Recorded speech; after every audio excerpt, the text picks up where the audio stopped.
Assalamualaikum warahmatullahi wabarakatuh. Bertemu kembali dengan channel PLC Basic Learning Center. Kali ini kita akan melanjutkan pembahasan kita tentang teknik penulisan proposal penelitian R&D. Pada video yang lalu kita telah membahas tentang teknik penulisan bab 2, maka pada video ini kita akan lanjutkan pada teknik penulisan bab 3, metode penelitian R&D. Sekali lagi kita tetap mengacu pada judul penelitian, yaitu pengembangan lembar kerja peserta didik berbasis Guided Inquiry Laboratory berbasis GIL untuk meningkatkan keterampilan proses sains KPS siswa SMA Kota Bengkulu pada konsep listrik dinamis. Pada bagian pertama di bab 3, yakni bagian A adalah jenis penelitian. Di bagian ini Anda harus menuliskan jenis penelitian dan model penelitian R&D apa yang digunakan.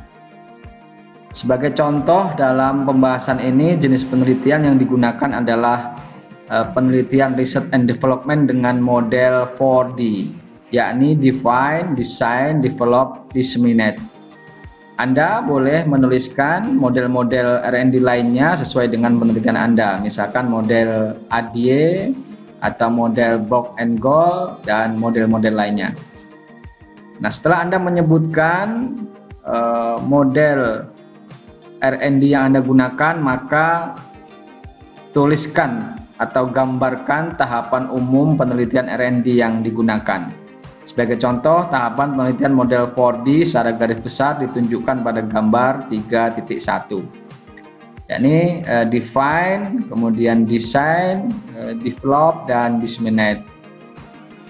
Nah, di sini silahkan dijelaskan bahwa tahap define merupakan tahapan bla bla bla yang berisi kegiatan bla bla bla. Jadi secara umum saja. Secara umum bahwa tahap define itu merupakan tahap untuk apa, yang isi kegiatan umumnya apa.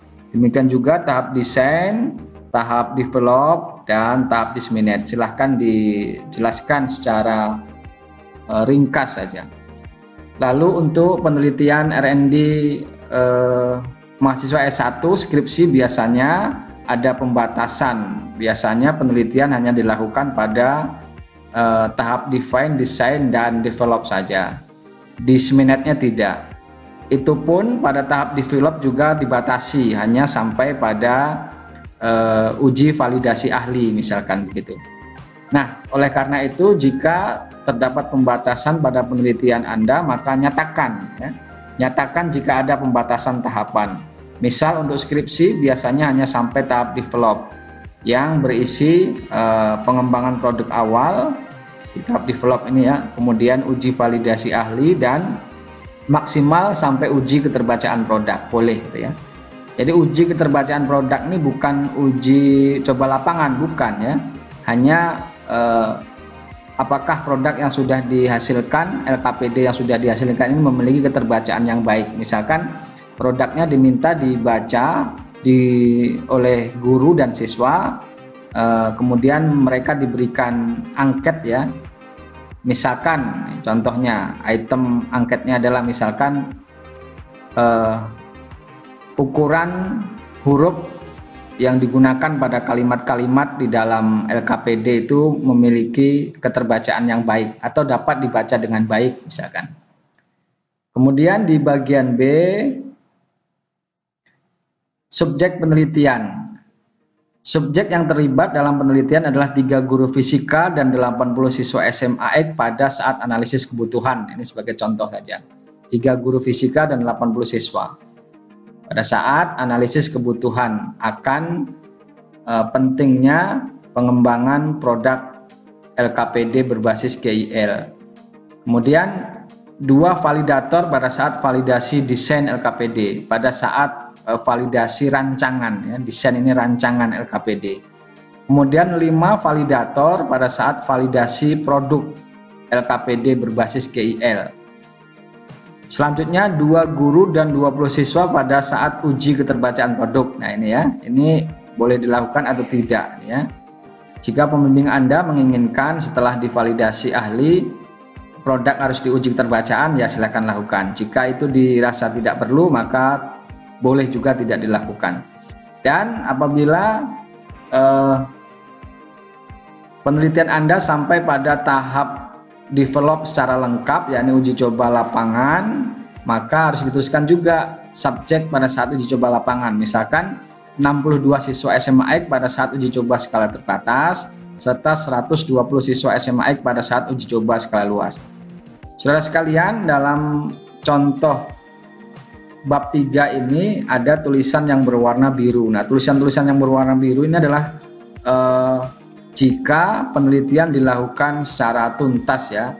Jadi untuk penelitian yang sampai pada tahap uji coba lapangan, uji coba skala terbatas dan uji coba skala luas, atau yang dikenal dengan istilah uji efektivitas produk. Nah, untuk kalian yang penelitiannya berupa skripsi yang hanya terbatas pada uji validasi ahli terhadap produk awal yang dihasilkan, maka tulisan yang biru-biru ini tidak harus dilakukan, jadi tidak dilakukan. Sementara pada mahasiswa S2 atau S3 harus fokus pada semua tulisan, baik yang warna hitam maupun yang berwarna biru.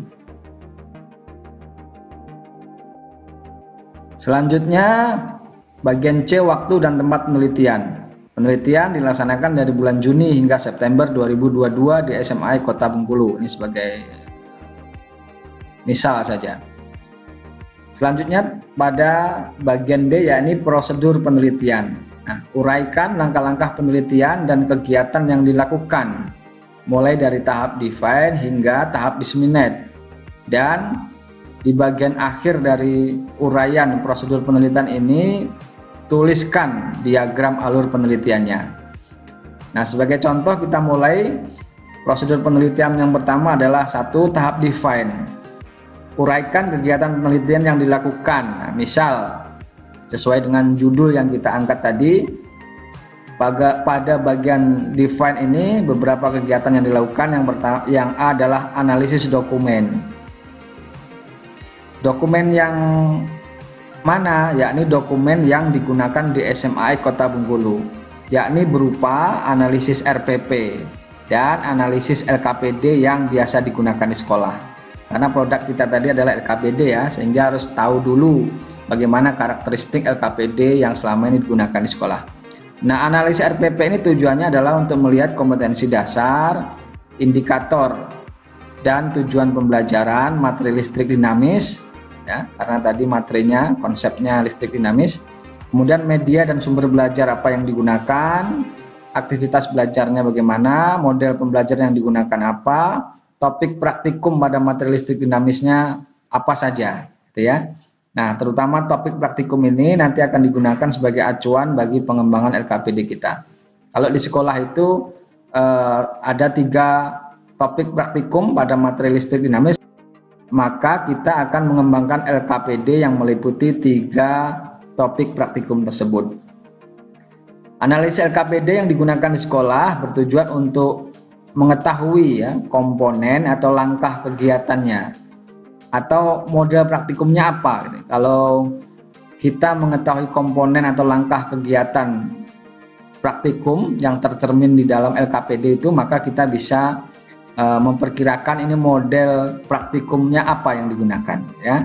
Selain itu, analisis LKPD yang sudah digunakan di sekolah ini bertujuan untuk mengetahui indikator-indikator KPS apa saja yang telah dilatihkan di sana.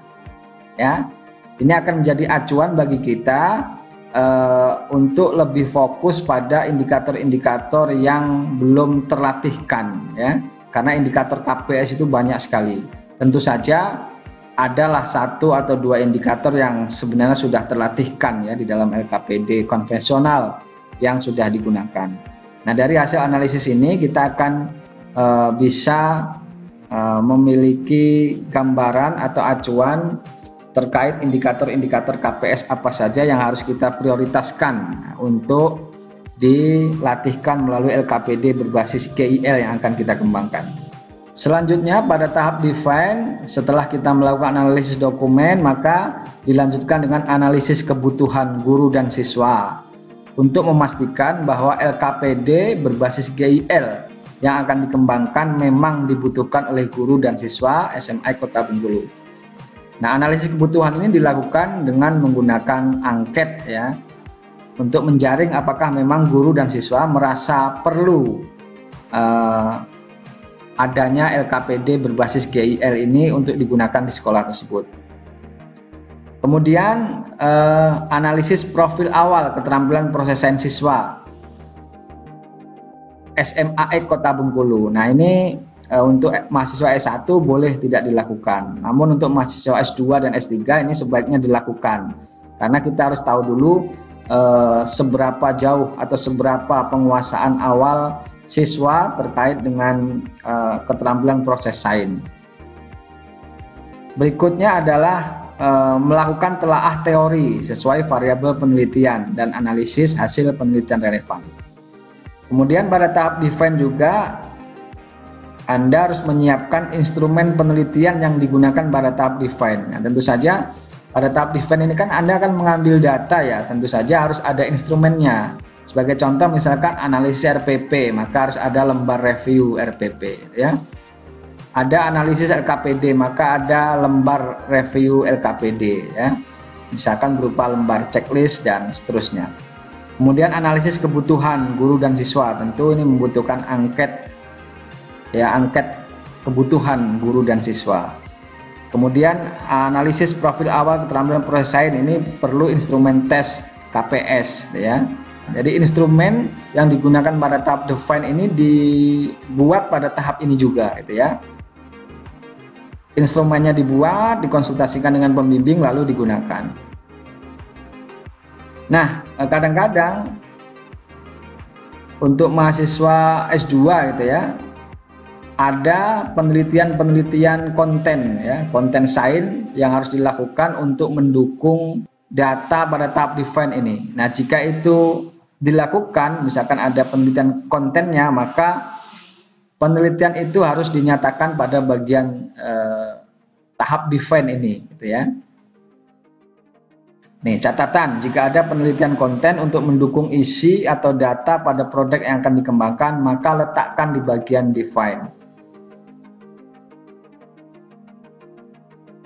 Kemudian tahap berikutnya adalah tahap desain. Uraikan kegiatan yang dilakukan. Nah, tahap desain ini merupakan tahap perancangan ya. Jadi tentu saja yang pertama adalah melakukan perancangan LKPD berbasis GIL berdasarkan data yang diperoleh pada tahap define, sehingga dihasilkan rancangan LKPD yang maksimal dan siap untuk divalidasi ahli. Jadi sejatinya semua aktivitas penelitian yang dilakukan pada tahap define tadi harus mengarahkan pada dihasilkannya rancangan LKPD berbasis GIL. Kemudian setelah membuat rancangan LKPD maka harus divalidasi ahli ya rancangan tersebut, melakukan validasi ahli terhadap rancangan atau desain LKPD yang dihasilkan. Nah, kadang-kadang cukup divalidasi oleh pembimbing. Nah, silahkan nanti Anda berdiskusi dengan pembimbing. Kemudian berikutnya adalah membuat kisi-kisi lembar validasi ahli terhadap produk LKPD berbasis GIL yang akan dikembangkan. Nanti pada tahap develop Anda kan harus mengembangkan LKPD berbasis GIL berdasarkan rancangan yang dibuat pada tahap desain ini. Nah, oleh karena itu Anda juga harus menyiapkan lembar validasinya. Oleh karena itu pada tahap desain ini lembar validasinya harus dibuat dulu kisi-kisinya ya. Buat dulu kisi-kisi lembar validasi ahli terhadap produk LKPD berbasis GIL yang akan dikembangkan. Kemudian sekali lagi, jika penelitian Anda sampai pada tahap uji efektivitas atau uji coba lapangan, maka tahap desain ini Anda juga harus membuat kisi-kisi instrumen tes KPS siswa yang akan digunakan pada tahap uji coba produk LKPD atau uji efektivitas. Kemudian lakukan juga pembuatan kisi-kisi instrumen penunjang lainnya yang akan digunakan pada saat uji coba produk LKPD. Misalkan lembar observasi aktivitas praktikum ya. Kemudian lembar angket tanggapan siswa terhadap implementasi LKPD berbasis GIL dalam praktikum. Nah, sekali lagi untuk mahasiswa S1 skripsi, jika penelitiannya hanya dibatasi pada tahap validasi ahli terhadap produk awal LKPD, maka ini tidak dilakukan ya. Sekali lagi tulisan yang biru ini tidak dilakukan oleh mahasiswa S1. Tahap berikutnya adalah develop ya. Uraikan kegiatan yang dilakukan. Di pada tahap desain tadi Anda sudah membuat rancangan LKPD berbasis GIL-nya, maka pada tahap develop ini Anda harus mewujudkan rancangan itu dalam bentuk produk awal ya, produk nyata ya, produk awal.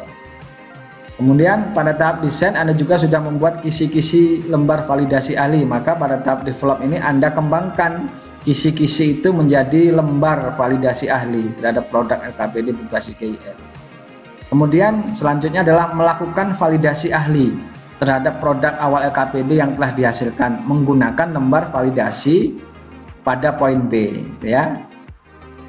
Jadi setelah ada produknya, maka produknya divalidasi menggunakan lembar validasi atau lembar angket validasi yang ada di bagian B ini. Oke, kemudian setelah divalidasi Anda mendapatkan data, maka data harus diolah untuk menentukan tingkat kelayakan produk LKPD gitu ya. Kemudian merevisi produk LKPD berdasarkan saran yang diberikan oleh validator sehingga diperoleh produk LKPD yang layak atau valid. Nah, layak atau valid di sini adalah layak untuk digunakan atau diteruskan pada tahap uji coba lapangan atau uji efektivitas. Kegiatan berikutnya adalah mengembangkan instrumen tes KPS berdasarkan kisi-kisi yang telah dibuat pada tahap desain. Nah, setelah diperoleh instrumen tes KPS, kegiatan berikutnya adalah melakukan uji validasi ahli terhadap instrumen tes KPS. Jadi, validasi ahli ini untuk menguji validitas konten dan validitas konstruk dari instrumen tes tersebut. Nah, setelah dinyatakan valid oleh ahli, maka berikutnya instrumen tes ini diuji coba lapangan ya, dan data yang diperoleh dari hasil uji coba lapangan itu akan digunakan untuk menentukan tingkat validitas dan reliabilitas instrumen tes. Nah, setelah diperoleh instrumen tes KPS yang valid dan reliable, maka lanjutkan pada tahap berikutnya, misalkan mengembangkan instrumen pendukung lainnya seperti lembar observasi aktivitas pembelajaran, lembar angket tanggapan siswa terhadap penerapan LKPD berbasis GIL berdasarkan kisi-kisi yang telah dibuat pada tahap desain. Nah, sekali lagi tulisan yang biru ini dilakukan jika penelitian R&D Anda dilakukan secara lengkap ya. Nah, setelah produk LKPD-nya sudah ada, sudah valid menurut ahli, kemudian instrumen tesnya juga sudah ada, maka tahapan berikutnya adalah melaksanakan uji coba lapangan pada skala terbatas untuk menguji efektivitas LKPD berbasis GIL dalam meningkatkan KPS siswa. Biasanya menggunakan desain penelitian kuasi eksperimen. Nah, data yang dihasilkan nanti di organisasi ya, yakni data pretest dan post testnya. Kemudian dari data pretest dan post test itu kita bisa menghitung rata peningkatannya, yakni end gain-nya, ya, normalis gain-nya. Kemudian lakukan uji hipotesis ya untuk menguji apakah memang terdapat pengaruh yang signifikan ya penggunaan LKPD berbasis GL ini terhadap peningkatan KPS siswa. Kemudian kita juga melakukan penghitungan tingkat efektivitasnya menggunakan persamaan effect size. Nanti akan diperoleh apakah dampak penggunaan LKPD ini terhadap KPS itu tinggi, sedang atau rendah. Kemudian kita juga harus melakukan analisis ketercapaian setiap indikator KPS. Nanti kita ketahui bahwa indikator KPS 1 misalkan ketercapaiannya sekian persen, indikator 2, indikator 3 dan seterusnya. Dari situ kita bisa menjadikan data itu sebagai dasar untuk melakukan revisi ya. Melakukan revisi produk LKPD berbasis GIL berdasarkan hasil uji coba skala terbatas. Indikator-indikator yang belum tercapai dengan baik maka akan kita usahakan untuk lebih dilatihkan di dalam LKPD. Mungkin kegiatan di dalam LKPD-nya bisa direvisi atau ditambah ya. sehingga benar-benar kegiatan tersebut mampu melatihkan indikator-indikator yang tadinya belum terlatihkan. Setelah direvisi, maka kita lanjutkan pada uji coba lapangan skala luas ya, untuk menguji efektivitas LKPD berbasis GIL dalam meningkatkan KPS siswa. Nah, tentu saja pada uji coba skala luas ini sampel yang digunakan harus lebih banyak dari uji skala terbatas. Dengan cara yang sama kita lakukan organisasi nilai pretest post-test, kemudian kita hitung skor and gain-nya, kita lakukan kembali pengujian hipotesisnya, kemudian kita hitung kembali tingkat efektivitasnya, kemudian kita analisis kembali ketercapaian indikator KPS-nya. Nah, mudah-mudahan pada uji coba skala luas ini ya end gain-nya sudah berada pada kategori tinggi misalkan, kemudian hipotesisnya sudah teruji, terbukti bahwa ada pengaruh penggunaan LKPD berbasis GL terhadap peningkatan KPS siswa ya, pengaruhnya signifikan misalkan. Kemudian tingkat efektivitasnya sudah diperoleh pada kategori tinggi gitu ya. Kemudian hampir 90% bahkan 100% indikator KPS-nya ini sudah terjadi peningkatan, sebagai bukti bahwa LKPD ini memang mampu melatihkan indikator-indikator KPS. Jika itu sudah diperoleh, maka penelitian Anda sudah dikatakan berhasil ya. Kemudian tentu jika masih ada hal-hal yang harus direvisi, maka lakukan revisi. Bagian terakhir, M ini melakukan revisi produk LKPD berbasis GIL berdasarkan hasil uji coba skala luas sampai diperoleh produk akhir LKPD berbasis GIL yang valid dan teruji. Valid ya sudah divalidasi oleh ahli dan sudah dinyatakan valid. Teruji adalah sudah terbukti ya berdasarkan hasil uji coba skala terbatas dan luas bahwa LKPD yang digunakan itu mampu meningkatkan keterampilan proses sains siswa dengan kategori efektivitas yang tinggi misalkan seperti itu.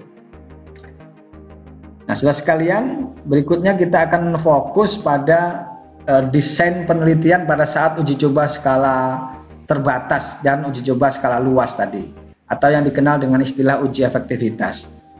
Nah, pada saat uji coba skala terbatas dan luas ini kita menggunakan desain penelitian kuasi eksperimen ya.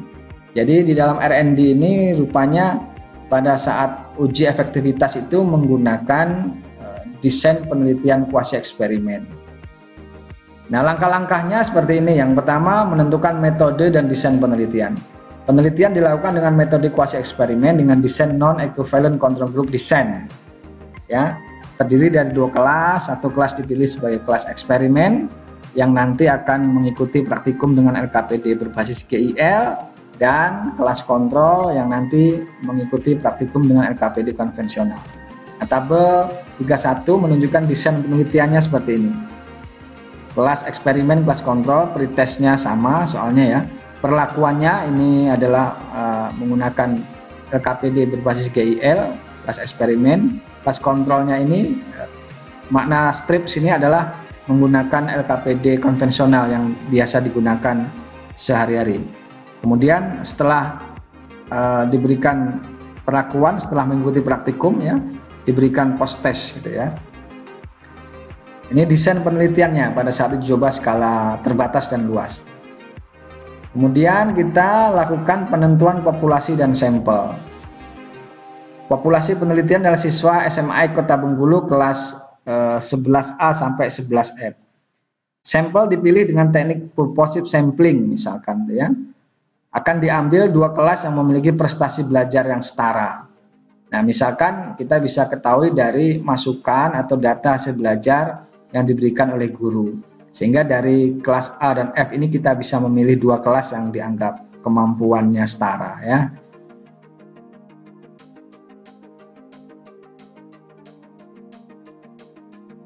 Menyiapkan instrumen tes KPS, lembar observasi pembelajaran dan lembar angket tanggapan siswa terhadap penerapan LKPD berbasis GIL. Kemudian uji validasi ahli terhadap instrumen tes KPS. Uji coba lapangan instrumen tes KPS. Kemudian uji validitas dan reliabilitas instrumen tes KPS.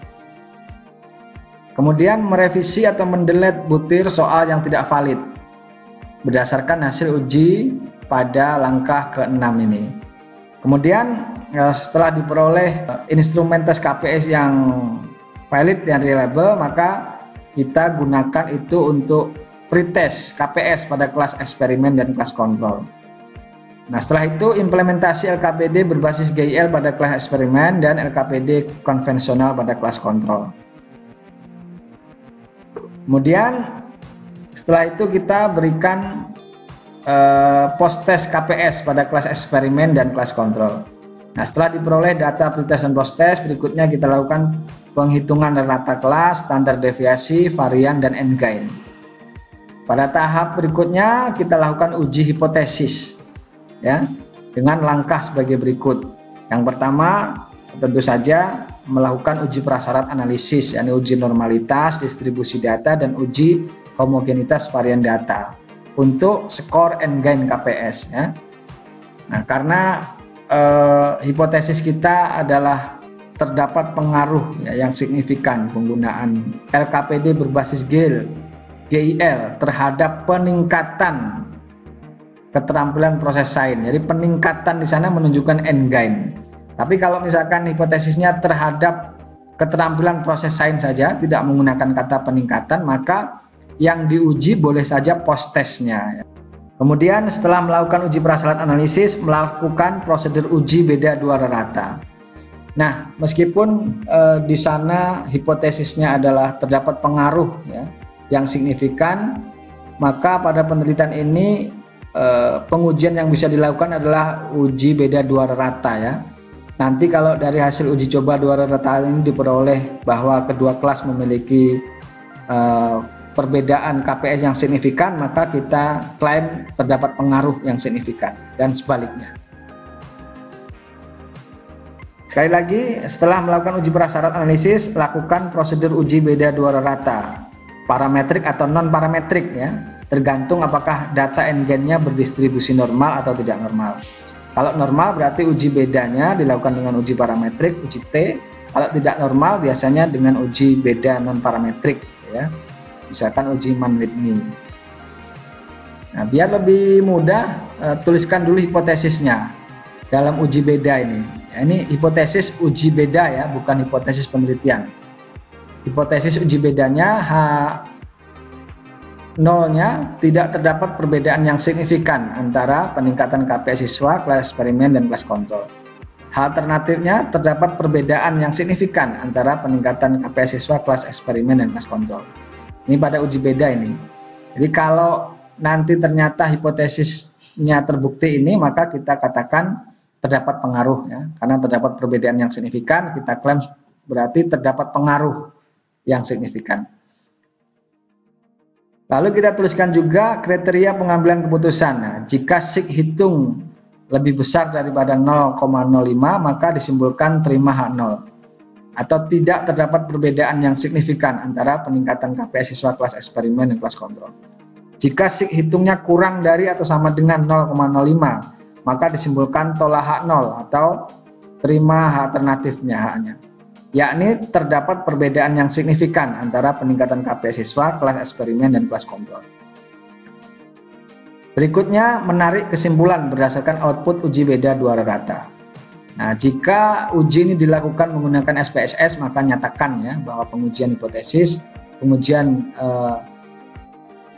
uji beda dua rata ini dilakukan menggunakan SPSS. Nah, berdasarkan data endgain kelas eksperimen dan kelas kontrol ini, atau data post test kelas eksperimen dan kelas kontrol, kita bisa menghitung, ya, efektivitas penggunaan LKPD berbasis GIL dalam meningkatkan KPS siswa. Dapat menggunakan persamaan effect size, ya.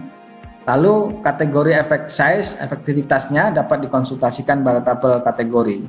Biasanya tabel kategorinya ada efektivitasnya tinggi, sedang, dan rendah. Tahapan berikutnya ada tahap disseminate, Pada tahap ini dilakukan pengemasan dan penyebaran produk kepada pengguna. Selanjutnya penulisan laporan hasil penelitian dan publikasi ilmiah, bisa berupa seminar,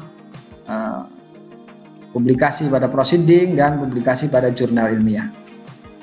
Nah, setelah prosedur penelitian pada tahap define, design, develop, disseminate diuraikan, maka berikan ya prosedur penelitian secara keseluruhan melalui bagan ya atau diagram alir penelitiannya. Nih ya, define, design, develop, disseminate. Uraikan ya masing-masing aktivitas penting pada tahap define, design, develop, disseminate sesuai seperti apa yang sudah kita tulis tadi. Misal nih, pada tahap define, kegiatan utamanya adalah analisis dokumen RPP, LKPD sekolah, analisis kebutuhan, kemudian analisis profil KPS awal siswa jika dilakukan, kemudian telaah teori, dan penelitian relevan.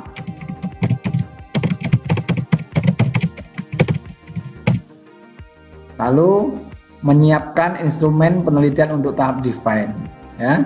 Selanjutnya pada tahap desain, membuat rancangan LKPD berbasis GIL, membuat instrumen validasi rancangan LKPD ya. Jadi rancangannya ini nanti kan harus divalidasi, maka instrumen juga harus dibuat. Kemudian validasi rancangan LKPD kepada ahli gitu ya. Kemudian membuat kisi-kisi tes KPS, membuat kisi-kisi lembar validasi ahli terhadap produk LKPD berbasis GIL. Kemudian membuat kisi-kisi instrumen pendukung seperti lembar observasi aktivitas pembelajaran dan lembar angket tanggapan siswa. Sekali lagi yang tulisan biru-biru ini untuk mahasiswa S1 biasanya tidak dilakukan. Pada tahap develop, mengembangkan LKPD berbasis GIL ya, produk awal berdasarkan kisi-kisi yang sudah dibuat pada tahap desain ini. Kemudian mengembangkan lembar validasi ahli ya terhadap produk LKPD berbasis GIL sesuai dengan kisi-kisi yang sudah dibuat pada tahap desain tadi. Kemudian melakukan validasi ahli terhadap produk awal LKPD ya. Lalu merevisi produk LKPD berdasarkan hasil validasi ahli. Dan dilanjutkan mengembangkan lembar tes KPS, mengembangkan instrumen pendukung seperti lembar observasi dan angket tanggapan siswa. Kemudian uji coba produk LKPD pada skala terbatas. Revisi LKPD berdasarkan uji coba skala terbatas. Uji coba produk LKPD pada skala luas. Revisi LKPD berdasarkan uji coba skala luas. Nah, ini gambaran garis besar pada tahap develop. Selanjutnya pada tahap disseminate dilakukan pengemasan, penggandaan, penyebaran, laporan penelitian, dan publikasi ilmiah. Rekan-rekan sekalian, berikutnya pada bagian E dalam bab 3 ini ada teknik dan instrumen pengumpulan data. Jadi teknik ini adalah cara yang digunakan untuk mengumpulkan data, dan instrumen ini adalah alatnya, alat yang digunakan untuk mengumpulkan data. Bagian A, jelaskan teknik dan instrumen yang digunakan pada setiap tahapan penelitian. Dukung dengan tabel penjelasan instrumen. Contoh penjelasannya. Teknik pengumpulan data yang digunakan dalam penelitian terdiri atas teknik tes, observasi, dan angket. Jadi ini caranya ya dengan tes, observasi, dan angket. Nah, kalau mahasiswa S1 kan tidak sampai pada tahap uji coba skala terbatas dan luas ya, sehingga tidak ada tes. Dengan demikian tidak menggunakan teknik tes dan tidak menggunakan teknik observasi gitu ya pada saat penerapan LKPD. Nah, yang digunakan hanyalah teknik angket ini ya, ini pada saat tahap define ya, studi kebutuhan, analisis kebutuhan guru dan siswa, kemudian pada saat validasi ahli itu kan menggunakan angket ya. Instrumen penelitian yang digunakan adalah instrumen tes dan non-tes. Nah, mahasiswa S1 tidak menggunakan instrumen tes ya, hanya instrumen non-tes. Instrumen tes berupa lembar tes KPS dalam bentuk objektif, misalkan pilihan ganda, Dan instrumen non-tes berupa lembar validasi rancangan LKPD, lembar validasi produk LKPD berbasis GIL. Selanjutnya, lembar observasi aktivitas pembelajaran atau praktikum dan lembar angket persepsi atau tanggapan siswa terhadap penerapan LKPD berbasis GIL pada kegiatan praktikum. Teknik dan instrumen pengumpulan data pada setiap tahap penelitian ditunjukkan pada tabel 3.2. Misalkan begini, ya, dirangkum biar lebih jelas. Ini tahap penelitian, target data, sumber data, teknik pengumpulan data, instrumen pengumpul data. Tahap penelitiannya define, design, dan develop serta disseminate. Nah, kita lihat pada tahap define, target datanya, yakni data analisis dokumen RPP dan LKPD sekolah. Sumber datanya ya dokumen RPP dan LKPD sekolah. Teknik pengumpulan datanya review dokumen. Instrumen pengumpul datanya lembar review dokumen. Kemudian pada tahap define juga dilakukan target datanya data analisis kebutuhan guru dan siswa terhadap LKPD berbasis GIL. Sumber datanya guru dan siswa. Teknik pengumpulan datanya angket. Instrumen pengumpul datanya lembar angket. Kemudian data analisis profil KPS awal siswa. Sumber datanya siswa. Teknik pengumpulan datanya tes. Instrumen pengumpul datanya lembar tes KPS. Nah, misalnya ya. Pada tahap desain, data yang dibutuhkan adalah data hasil validasi rancangan LKPD. Sumber datanya validator, instrumennya angket, tekniknya angket, dan instrumennya adalah lembar angket validasi desain. Pada tahap develop, nih banyak ya. Target datanya adalah data hasil validasi produk LKPD berbasis GIL. Sumber datanya validator. Teknik pengumpulan datanya menggunakan angket. Instrumen yang digunakan lembar angket validasi produk LKPD. Kemudian data pretest dan post-test KPS pada uji coba skala terbatas. Dan data pretest dan post-test KPS pada uji coba skala luas. Sumber datanya siswa. Tekniknya dengan tes, instrumennya yakni lembar tes KPS ya. Kemudian data aktivitas pembelajaran ya. Sumber datanya siswa, tekniknya observasi, instrumennya lembar observasi aktivitas pembelajaran atau aktivitas praktikum. Kemudian data tanggapan siswa terhadap penerapan produk LKPD berbasis GIL. Ini masih pada tahap ini ya, develop. Sumber datanya siswa, tekniknya angket, instrumennya lembar angket tanggapan siswa. Pada tahap disseminate, sumber data atau data targetnya adalah data bukti penyebaran produk. Sumber datanya masyarakat pengguna. Tekniknya ya penyebaran langsung, penyebaran online, publikasi ilmiah, seminar, laporan, publikasi jurnal, dan lain-lain.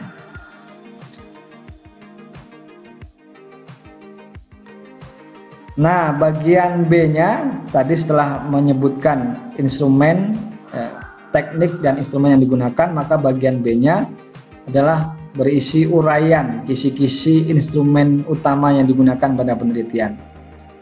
Nah, kisi-kisi ya instrumen utamanya terdiri dari lembar angket validasi ahli terhadap produk LKPD, kisi-kisi tes KPS, kisi-kisi lembar validasi soal tes KPS, kisi-kisi lembar observasi aktivitas pembelajaran, kisi-kisi lembar angket tanggapan siswa. Nah, untuk mahasiswa S1 fokus ke sini ya. Yang ini tidak dilakukan. Nah, contoh kisi-kisinya nih. Ini contoh kisi-kisi lembar validasi LKPD berbasis GIL. Kisi-kisi lembar validasi ahli terhadap produk LKPD berbasis GIL ya. Ini misalkan di sini ada indikator penilaian, kemudian butir angketnya, kemudian penilaiannya sangat baik, baik, kurang baik, tidak baik, sangat tidak baik. Ini menurut ahli nanti apa gitu ya. Nah, indikator penilaiannya ini hanya contoh saja. Nanti Anda harus lakukan telaah ya, hasil penelitian relevan. Kalau orang lain, peneliti lain indikatornya apa, atau berdasarkan teori apa, atau paling tidak Anda ikuti saran yang diberikan oleh pembimbing ya, apa ya. Nah, yang pasti karena LKPD kita ini sasarannya adalah KPS ya, di sana indikator penilaian salah satunya ya harus membidik kemampuan LKPD dalam melatihkan KPS gitu ya. Nah, sebagai contoh di sini indikator penilaiannya yang pertama kesesuaian komponen LKPD dengan langkah-langkah metode ilmiah. Butir angketnya ada 5 gitu ya. Kemudian kemampuan LKPD berbasis GIL dalam memotivasi belajar siswa. Ya, ada beberapa butir. Kemudian yang dominan adalah kemampuan LKPD berbasis GIL dalam membekalkan KPS ini. Sampai ada 25 gitu ya. Kemudian yang terakhir kemampuan melatih keterampilan berkomunikasi dan bekerja sama. Ini ada beberapa butir. Nah, kalau totalnya ini ada 30 butir misalkan. Jadi nanti ahli akan memberikan penilaian, misalkan butir angkat 1 ini apa penilaiannya, sangat baik misalkan, atau baik, dan seterusnya ya, sampai 30 butir. Catatan penting, tingkat kevalidan LKPD berbasis GIL ditentukan berdasarkan hasil perhitungan data ini ya, data tabel ini. Setelah diberikan oleh ahli ini dihitung ya. Nah, hitungan tersebut akan diarahkan untuk melihat bagaimana kategori validitas dari LKPD kita ya. Misal jika hasil perhitungan berada pada skor baik, maka kita bisa justifikasi LKPD kita valid. Atau jika hasil perhitungan kita skornya berada pada kategori sangat baik, maka kita bisa justifikasi bahwa LKPD kita sangat valid gitu ya. Nah, ini harus ada tabel untuk mengkonsultasikan ini ya, menurut framework siapa gitu. Nah, boleh juga menggunakan teknik validasi lainnya. Ada beberapa teknik validasi ya. Yang saya nyatakan ini validasi yang sangat sederhana itu ya. Anda boleh gunakan teknik lainnya. Kemudian tingkat kelayakannya bagaimana? Nah, tingkat kelayakannya juga kita bisa cari referensi ya. Misalkan tadi hasil dari perhitungan kita kategorinya valid, maka kalau valid boleh diklaim LKPD kita layak. Atau jika hasil perhitungan berada pada kategori sangat valid, maka boleh diklaim sebagai LKPD yang sudah sangat layak. Nah, tentu ini harus didukung oleh referensi ya. Nanti kita akan jelaskan kembali pada bagian teknik analisis data. Kisi-kisi instrumen tes keterampilan proses sains. Nah, ini contoh saja. Contoh kisi-kisi instrumen tes KPS ya. Misalkan subkonsepnya apa di sini ya, atau topik praktikumnya. Nah, arus listrik pertemuan 1, rangkaian seri pertemuan 2, rangkaian paralel pertemuan 3 misalnya. Indikator pembelajarannya ya silahkan ditulis berdasarkan RPP yang sudah ada di sekolah tersebut, apa indikatornya. Kemudian indikator KPS-nya kita bisa pilih mana yang sesuai indikator KPS tersebut. Harus ditelaah dari sekian indikator KPS, silahkan diidentifikasi indikator apa saja yang sesuai untuk topik praktikum ini. Jumlah soal silahkan ditentukan, misalkan contohnya indikator ini 2, 2, 2, 2 dan seterusnya. Nomor soalnya 1, 2, 3, 4, 5 dan seterusnya ya. Rangkaian seri pertemuan 2 juga demikian, rangkaian paralel pertemuan 3 demikian ya. Soalnya misalkan 20, 20, 20 sehingga totalnya menjadi 60. Itu. Berikutnya adalah kisi-kisi lembar angket persepsi siswa terhadap penerapan LKPD berbasis GIL.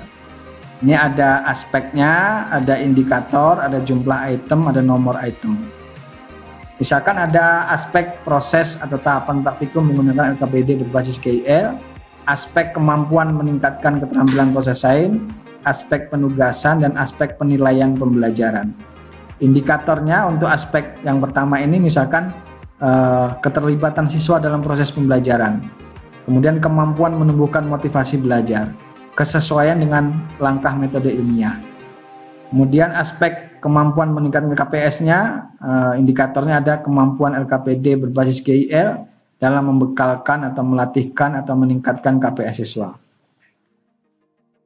Ya, kita lihat jumlah itemnya misalkan ini 2, 3, ini 13 banyak ya, dominan ya. Ini wajar karena memang orientasi dari LKPD kita adalah untuk meningkatkan KPS.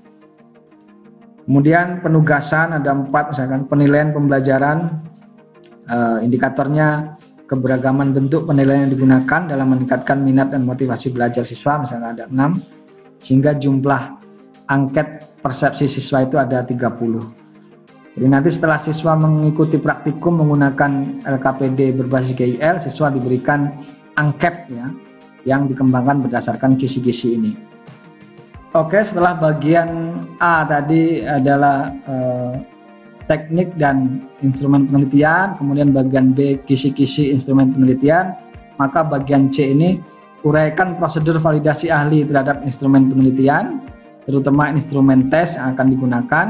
Sebutkan ahli apa saja yang dibutuhkan yang akan menjadi validatornya, dan tuliskan kisi-kisi lembar validasi instrumen tesnya ya.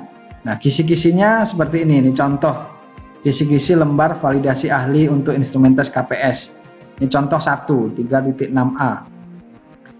Indikator penilaiannya misalkan ada 4 ya. Kesesuaian soal dengan indikator pembelajaran, kesesuaian soal dengan indikator KPS, kesesuaian indikator pembelajaran dengan indikator KPS, kesesuaian jawaban dengan soal.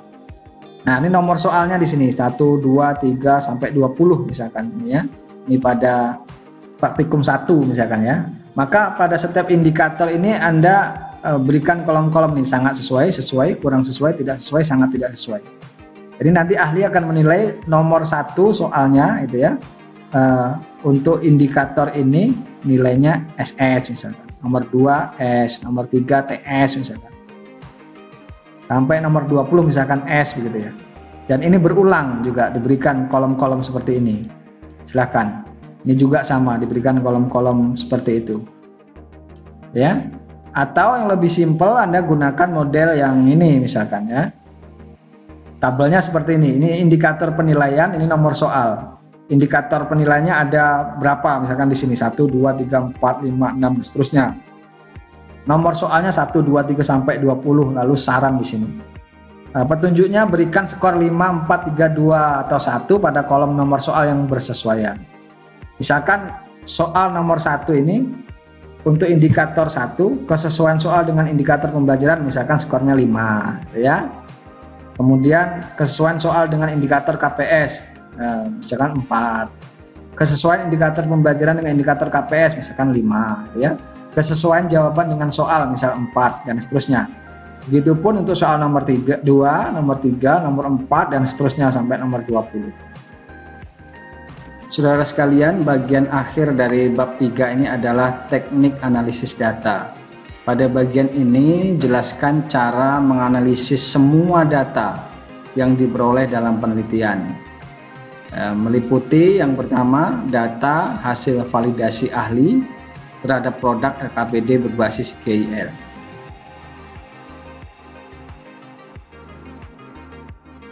Pada bagian ini harus diperhatikan bahwa tingkat kevalidan LKPD berbasis GIL ditentukan berdasarkan hasil perhitungan data validasi ahli. Jadi kita harus menghitung data yang berasal dari angket validasi ahli. Dari data tersebut, dari hitungan tersebut, nanti kita akan menentukan bagaimana tingkat validitas dari LKPD berbasis GIL yang telah kita kembangkan.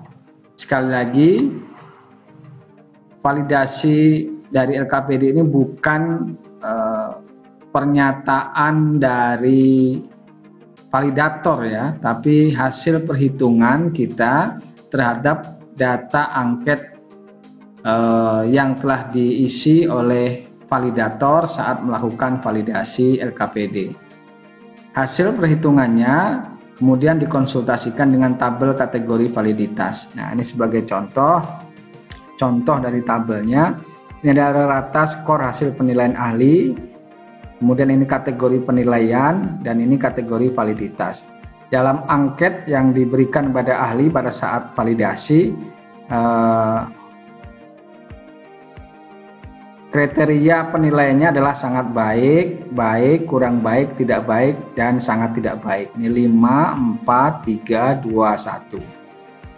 Ini ya, sehingga kita bisa membuat kategorisasinya untuk rentang skor 0,0 sampai 0,9 sangat baik, 1 sampai 1,9 tidak baik, sampai kemudian 4 sampai 5,0 itu sangat baik ya.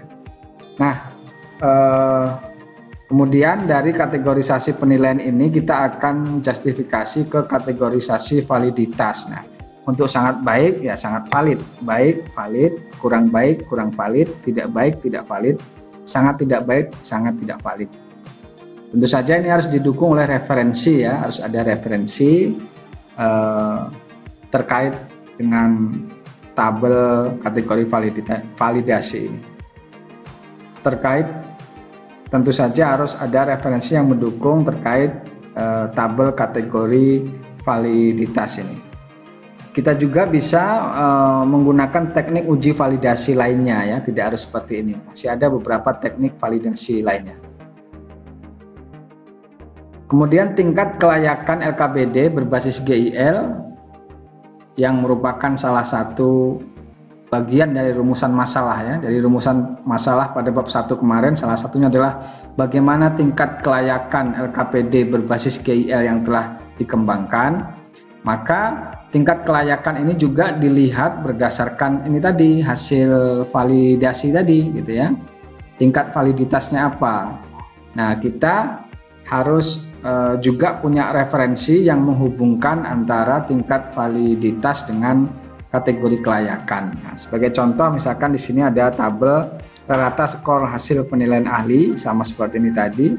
Kemudian kategori validitasnya di sini tadi sangat valid, valid, kurang valid, tidak valid, sangat tidak valid ya, sesuai dengan tentang skor penilaian ini.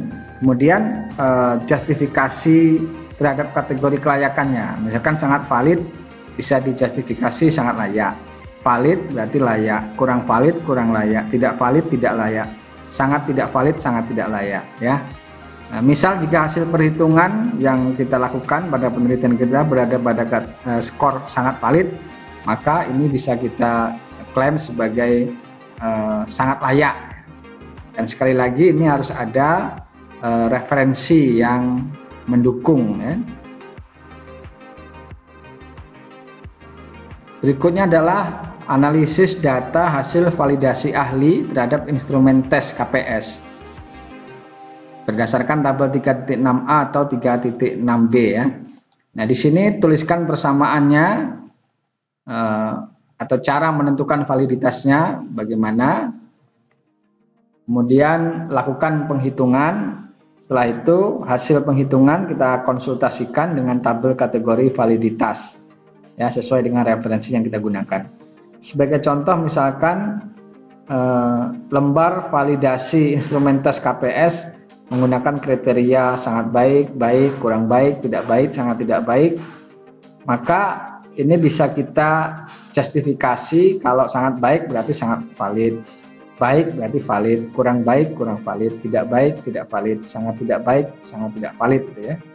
Jadi ini kategori penilaian yang diberikan oleh ahli ini ya. Ini validasi ahli untuk memberikan gambaran validitas konten dan konstruk dari butir soal yang kita buat. Misal rata skor penilaian yang diberikan oleh ahli setelah dihitung berada pada rentang 4 sampai 5, berarti kategori penilaiannya sangat baik dan kategori validitasnya sangat valid. Tentu ini juga harus didukung oleh referensi ya. Berikutnya adalah analisis data hasil uji coba soal KPS. Nah, yang dianalisis apa ya untuk menentukan validitas dan reliabilitas empirisnya.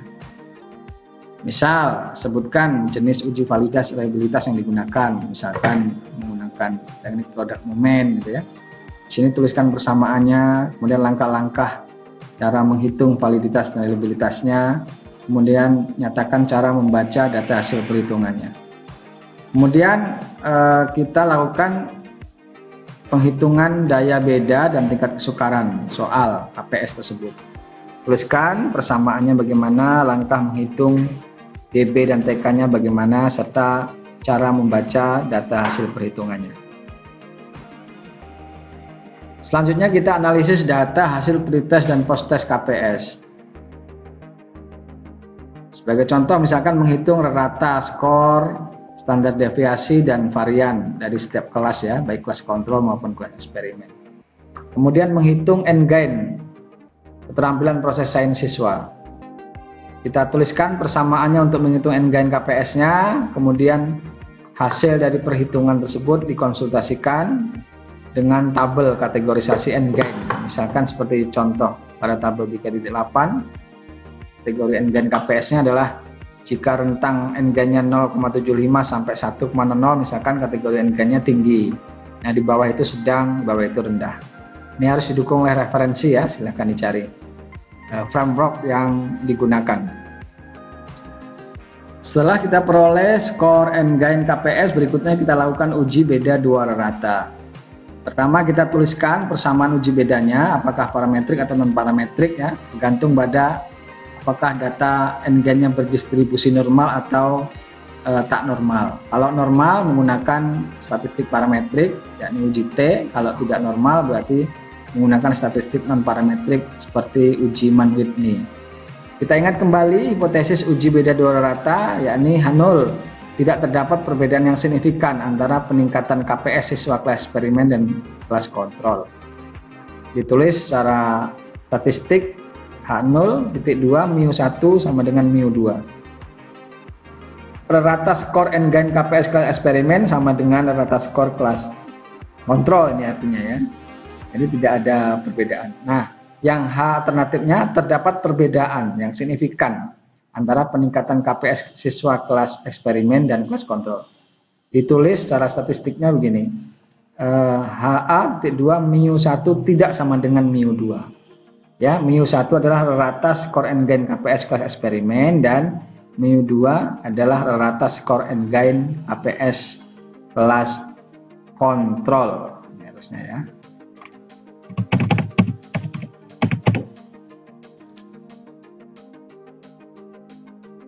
Lalu kita ingat juga kriteria untuk menerima atau menolak H0-nya, yaitu jika sig hitung lebih dari 0,05 maka terima H0, tidak terdapat perbedaan.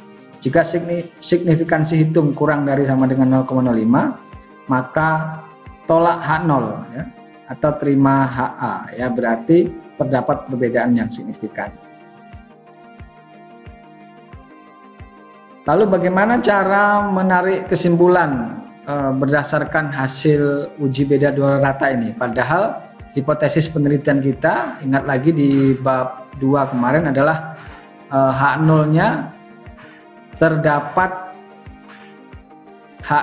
tidak terdapat pengaruh yang signifikan penggunaan LKPD berbasis GIL terhadap peningkatan KPS siswa, dan HA-nya terdapat pengaruh yang signifikan penggunaan LKPD berbasis GIL terhadap peningkatan KPS siswa. Nah, caranya adalah ya, jika pada uji beda dua rata ternyata H0-nya ditolak atau yang diterima HA-nya, maka dapat disimpulkan terdapat pengaruh yang signifikan ya. Dan sebaliknya, jika pada uji beda dua rata H0-nya yang diterima, maka dapat disimpulkan tidak terdapat pengaruh yang signifikan penerapan LKPD berbasis GIL terhadap peningkatan KPS siswa SMA X Kota Bengkulu pada materi listrik dinamis. Nah, setelah kita melakukan uji hipotesis, berikutnya kita akan menghitung efektivitas penerapan LKPD berbasis GIL dalam meningkatkan KPS siswa. Sebab di dalam rumusan masalah ini juga ditanyakan. Ada pertanyaan bagaimana efektivitas penerapan LKPD berbasis GIL dalam meningkatkan KPS siswa, gitu ya, bla bla bla. Maka untuk menjawab rumusan masalah itu, kita akan melakukan perhitungan menggunakan persamaan efek size. Nanti silahkan ditulis persamaan efek size-nya. Sangat sederhana ya persamaannya. Kemudian kita hitung menggunakan persamaan tersebut, hasil hitungan kita selanjutnya kita konsultasikan dengan tabel kategori efektivitas. Misalkan skor effect size-nya sekian, kategori efektivitasnya tinggi. Skor effect size-nya sekian, sedang, rendah. Silahkan dicari ya. Ada di buku maupun di jurnal. Berikutnya kita lakukan analisis data aktivitas pembelajaran.